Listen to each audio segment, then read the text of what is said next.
আকাশ জুড়ে সাইরেনের তীব্র শব্দ, মাটির নিচে আশ্রয় কেন্দ্রে দৌড়াচ্ছে মানুষ আর ওপরে ছুটে চলেছে আগুনের রেখা। একের পর এক ক্ষেপণাস্ত্র আর ড্রোন হামলায় কাঁপল ইসরায়েল ও মধ্যপ্রাচ্যের মার্কিন ঘাঁটি। এই পরিস্থিতির মধ্যে ইরান দাবি করেছে তারা চালিয়েছে তাদের সামরিক অভিযানের নতুন এক বিধ্বংসী ধাপ, ট্রু প্রমিস 4-এর 48তম ঢেউ। শনিবার ভোরে তেহরানের পক্ষ থেকে দেয়া এক আনুষ্ঠানিক বিবৃতিতে বলা হয়, সর্বশেষ এই হামলায় ইরানের মিসাইল ও ড্রোন বাহিনী একযোগে বিভিন্ন কৌশলগত লক্ষ্যবস্তুতে আঘাত হেনেছে।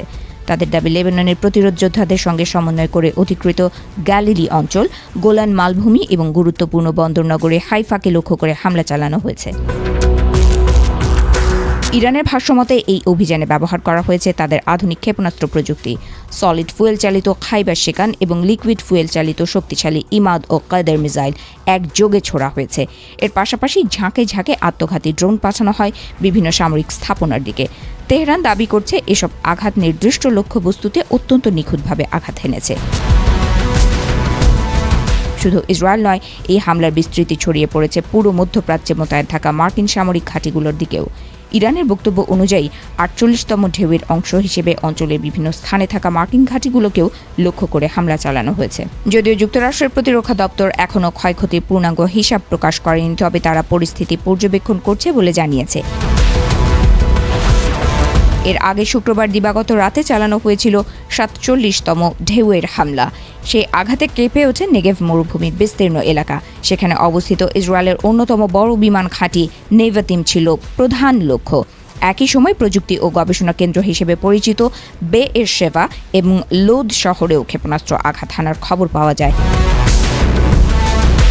এই ধারাবাহিক হামলার কারণে ইসরায়েলের বিভিন্ন শহরে বারবার বাজছে সতর্কতামূলক সাইরেন।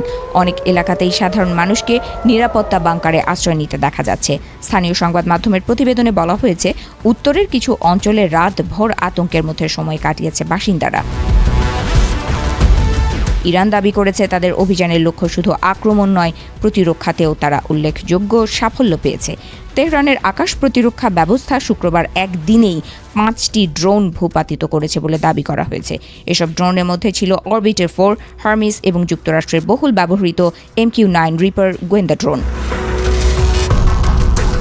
তেহরানের হিসাব অনুযায়ী সংঘাত শুরু হওয়ার পর থেকে এখন পর্যন্ত তারা মোট 114টি গোয়েন্দা ও আক্রমণাত্মক ড্রোন ধ্বংস করেছে। যদিও এসব দাবির স্বাধীনভাবে যাচাই করা এখনও সম্ভব হয়নি। যুদ্ধের ময়দান ছাড়িয়ে এই সংঘাত এখন মনস্তাত্ত্বিক চাপের দিকেও গড়িয়েছে। ইসরায়েলের বিভিন্ন অঞ্চলে হাজার হাজার মানুষের মোবাইল ফোনে হিব্রু ভাষায় একটি সতর্ক বার্তা পাঠানো হয়েছে বলে জানা গেছে। সেই বার্তায় কঠোর ভাষায় হুঁশিয়ারি দেওয়া হয়েছে, যা সাধারণ মানুষের মধ্যে উদ্বেগ ও আতঙ্ক বাড়িয়ে তুলছে।